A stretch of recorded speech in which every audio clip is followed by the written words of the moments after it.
राधे राधे। तो हम आज आए हैं होली गेट के अंदर, जिसे कि तिलक द्वार भी कहा जाता है। वहाँ पे ब्रजवासी की पुरानी दुकान है और ये देखिए ब्रजवासी की गाड़ी भी खड़ी हुई है यहाँ पे डिलीवरी देने के लिए। तो हम घुसते हैं अंदर और अंदर जाके हमने देखा कि ब्रजवासी का जो कलेवर है, जो इंटीरियर है, वो काफ़ी हद तक चेंज हो गया है। पहले ऊपर ही सारी मिठाइयाँ भरी रहती थी और अब इन लोगों ने मिठाइयों को पूरी तरह से करीब करीब अंदर कर दिया है। तो अब मैंने बात की भैया से, तो यहाँ पे मैंने बात की भैया से, कुछ इन्फॉर्मेशंस ली कि हमारे आउटलेट्स मथुरा में कितने हैं और पूरे ब्रजमंडल में कितने हैं। तो इन्होंने हमें बताया कि यहाँ पे हमारे 5 आउटलेट्स हैं और बाद बाकी के वृंदावन में 3-4 हैं, कोसी कला में है, गोवर्धन में है। तो जितने भी हमारे ब्रज क्षेत्र ब्रजमंडल में ये सब आते हैं, सारे हमारे जगह, इन सब में हमने आउटलेट्स दे दिए हैं और वहाँ पे भी ताज़ा सामानों की, मिठाइयों की सप्लाई होती है। इसके अलावा मैंने भैया से पूछा कि हमारे यहाँ पहले जहाँ चुस्की का काउंटर लगा हुआ था, वो एक हम लोगों के लिए स्पेशल अट्रैक्शन था, तो वो नहीं है।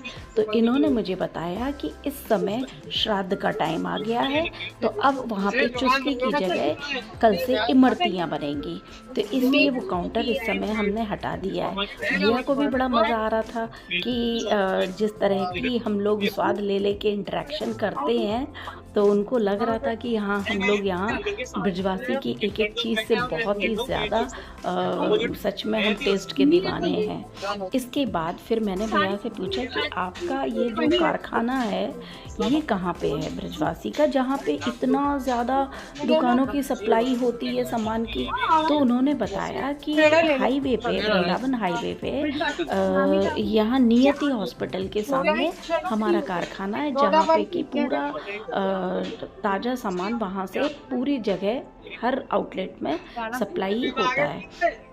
मैंने उनसे पूछा कि एक बात बताइए कि दूर रहने वाले लोग कैसे लें, तो उन्होंने बताया कि ये हमारी वेबसाइट है, तो वेबसाइट पे ब्रजवासी www.com के नाम से, तो इस पे आपको ऑथेंटिक सामान कहीं भी देश में मिल जाएगा आराम से, और आप ऑर्डर करिए और सामान यहाँ से लीजिए। तो मैंने कहा चलिए ये तो बहुत अच्छी शुरुआत है और ये हम लोगों को बड़ी खुशी हुई। इसके बाद फिर मैंने कहा मैं कुछ खा लेती हूँ, तो मैं पहुँची वहाँ पे बादाम मिल्क लेने, लेकिन मेरा दिमाग तो इन सारे स्टॉल्स में भी लगा हुआ था कि क्या क्या न खा लूँ और क्या क्या चीज़ें मैं कैसे, पेट तो एक था लेकिन ये जो चीज़ें हैं ये मुझे बचपन से ही बहुत अट्रैक्ट करती हैं। हम मम्मी के साथ जाते थे तो हमारा पूरा दिमाग इन शोकेस के कांचों के पीछे ही लगा रहता था।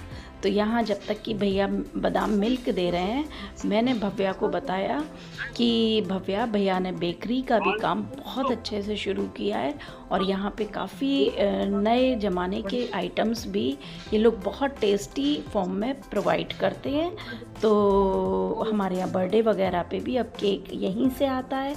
और इसके बाद फिर मैंने भव्या को कहा कि अब तुम पूरी दुकान का एक ये ले लो व्यू, क्योंकि बाद में देखने में भी बड़ा मज़ा आएगा। और इसके साथ साथ मैं आपको बताती हूँ कि यहाँ पे इन लोगों ने ऑथेंटिक पेठे की भी बहुत अच्छी वो दी है वैरायटीज़, क्योंकि पेड़े के साथ साथ पेठे का भी यहाँ पे मथुरा में ही, आपको पंछी के पास नहीं जाना होगा आगरा, आपको यहीं पे बहुत टेस्टी, बहुत ही वैरायटी के साथ आपको पेठा भी मिलेगा।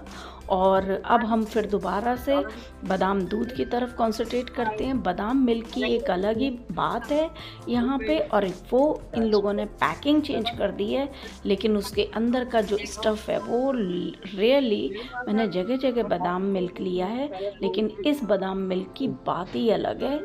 इसमें इतना ज़्यादा ड्राई फ्रूट होता है कि आपको लगेगा कि आपके पूरे पैसे वसूल होगा। और ये मेरे हाथ में बादाम मिल्क आ गया है, तो चलिए मैं भी इंजॉय करती हूँ और आप भी